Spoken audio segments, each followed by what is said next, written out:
There is a rule in the deep forests of Siberia, a rule passed down through generations, though modern ears refuse to listen. If you are walking among the pines and you hear a familiar voice calling your name from the thicket, do not answer. And if you see your mother, your father, or your sister standing between the trees, beckoning you to follow them into the dark, turn around and run, because it is not them. My name is Ilya, and for 10 years, I have kept a secret that the police called a tragedy and the psychiatrists called a hallucination. But I know what I saw in the summer of 2016. I know what took my little sister, Alina. Our village was small, pressed tightly against the edge of the endless Russian taiga. To the locals, the forest wasn't just a collection of trees. It was a living, breathing entity. My grandfather used to leave a piece of bread wrapped in a clean cloth on a tree stump before entering. "To please the master," he would whisper. I used to laugh. I thought it was just old, foolish folklore. Alina was 7 back then, and I was 12. That July was suffocatingly hot, and the berries were ripe. Against our parents' strict orders, Alina and I took 2 plastic buckets and sneaked past the old logging road, venturing deeper into the woods than we ever had before. The air changed almost instantly.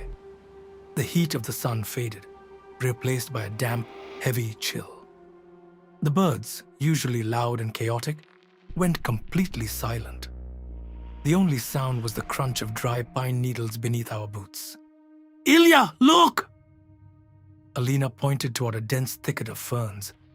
The blueberries there were enormous, dark as bruised skin. We fell to our knees, filling our buckets, laughing at how blue our fingers were turning. We lost track of time. It happens fast out there. One moment the sun is high, and the next, the shadows are stretching out like long black fingers across the dirt. "We need to go," I said, wiping sweat from my forehead. But when I stood up, the forest looked different. The path we came from was gone. Every direction looked identical. Endless walls of towering ancient pines that seemed to lean in toward us. Panic is a cold thing. It starts in your stomach and moves to your throat. Alina started to cry, clutching my oversized t-shirt. "Ilya, I'm scared. Where is home?" "It's okay, Alya," I lied, my voice shaking. "We just need to walk toward the light." We walked for an hour. The forest grew tighter, the branches scraping against our faces. And then we heard it. "Ilya! Alina? Where are you, children?" It was our mother's voice. It sounded close, just over the next ridge, muffled by the trees. Alina's face lit up. "Mama!" she screamed, preparing to run. I grabbed her arm. Something felt wrong. My mother's voice was right, but the cadence was off. It was too rhythmic, repeating the exact same words with the exact same rise and fall, like a record player stuck on a loop. "Ilya? Alina? Where are you, children?"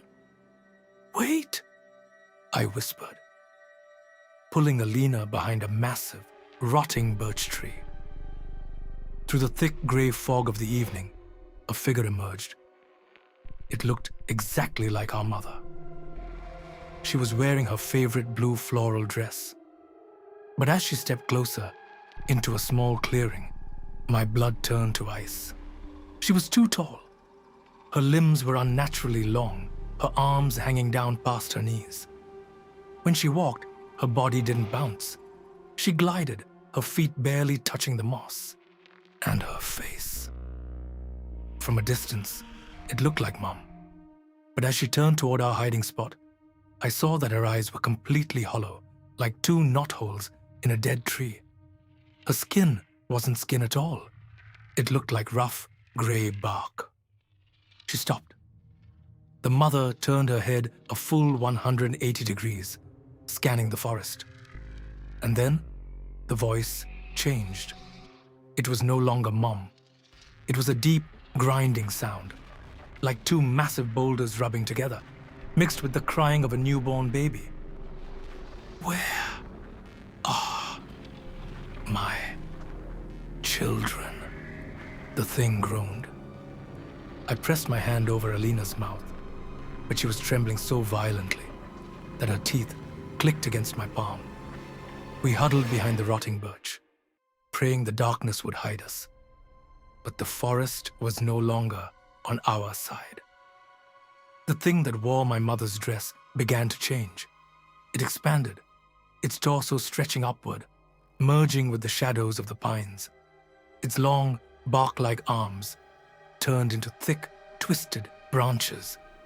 The ground beneath our feet vibrated, a low rumble like a minor earthquake. And then, the trees around us began to move. Not from the wind. There was no wind. The ancient pines were literally leaning down, their heavy, needle-covered limbs dropping toward the forest floor like giant claws. They were searching for us. "I see you!" a voice boomed. It wasn't my mother's voice anymore. It was the sound of 100 breaking branches, a terrible, grinding chorus that echoed from every direction at once. Alina panicked. She broke free from my grip and screamed, running blindly into the fog. "Alina, no!" I cried, lunging after her. But I was too late. A massive, root-like hand erupted from the moss, wrapping around her ankle and pulling her down. She fell, dropping her bucket, the blue berries scattering across the dark dirt like drops of blood. Before she could even scream a second time, the low-hanging branches of a towering pine swept down. They wrapped around her waist, her arms, her hair. It looked as if the tree itself was alive, greedily swallowing her into its wooden embrace. "Ilya! Help me!" Her voice was fading, moving rapidly upward. I watched in pure, helpless horror as the branches lifted my 7-year-old sister into the thick, black canopy of the forest. The trees seemed to close ranks, their leaves and needles interlocking like a cage, completely obscuring the sky. I climbed the trunk, my fingernails tearing and bleeding against the rough bark, but she was gone. The forest had swallowed her whole. The search parties found me 2 days later, curled into a ball at the base of that same tree, out of my mind, with dehydration and terror. They searched the taiga for weeks. Helicopters, tracking dogs, hundreds of volunteers. They found nothing. No footprints, no torn clothing, just an empty plastic bucket. The police wrote it off as a tragic case of a child getting lost and succumbing to the elements, or perhaps a wolf attack. They looked at me with pity when I told them the trees had taken her. The doctors said it was post-traumatic stress, a hallucination born from guilt. Only my grandfather believed me. On his deathbed, 3 years later, he pulled me close, his breath smelling of old tobacco and mint. "You saw the Leshy, Ilya," he whispered, his eyes wide with an old, deep-seated fear. "The master of the forest. He does not kill out of hunger, he takes." He told me what the modern world had forgotten. The Leshy is lonely in his endless green kingdom. He takes human children and raises them as his own, creatures of the wood, wild and hollow-eyed. And the girls, when they grow up, they become his brides. The Leshachikas, they forget their human names, their human mothers, and they learn to speak the language of the wind and the rot. "Alina is not dead, Ilya," Grandpa said, his grip tightening on my wrist. "But she's no longer your sister. Do not go back for her. If you hear her voice, run." 10 years have passed since that day. I am 22 now. The village is mostly abandoned, the taiga slowly reclaiming the old wooden houses. My parents moved away, unable to bear the memories, but I stayed. The forest kept calling to me, a low hum in the back of my mind that never truly stopped. Last night, I went back to the old logging road. I carried a flashlight, but I didn't turn it on. The moon was full, casting long, skeletal shadows through the pines.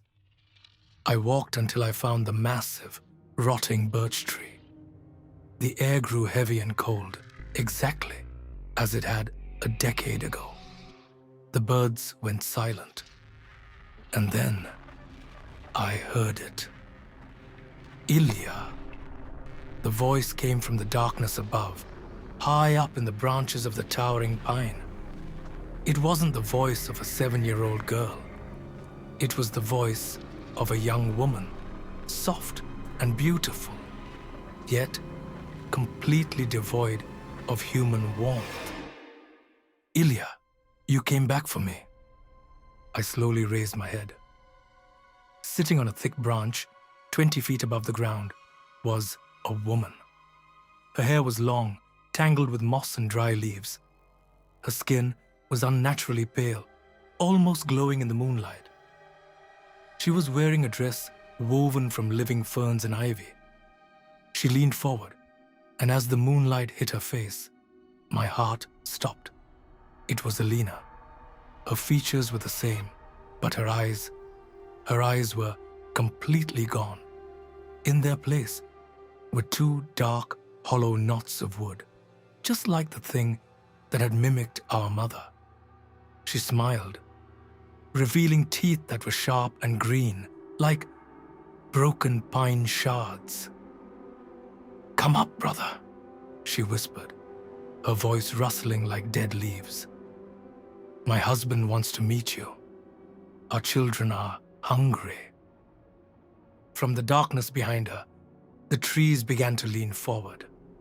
Dozens of small, shadowy figures with hollow eyes began to crawl down the trunks, their wooden claws scratching against the bark. I didn't try to save her. I turned around and I ran.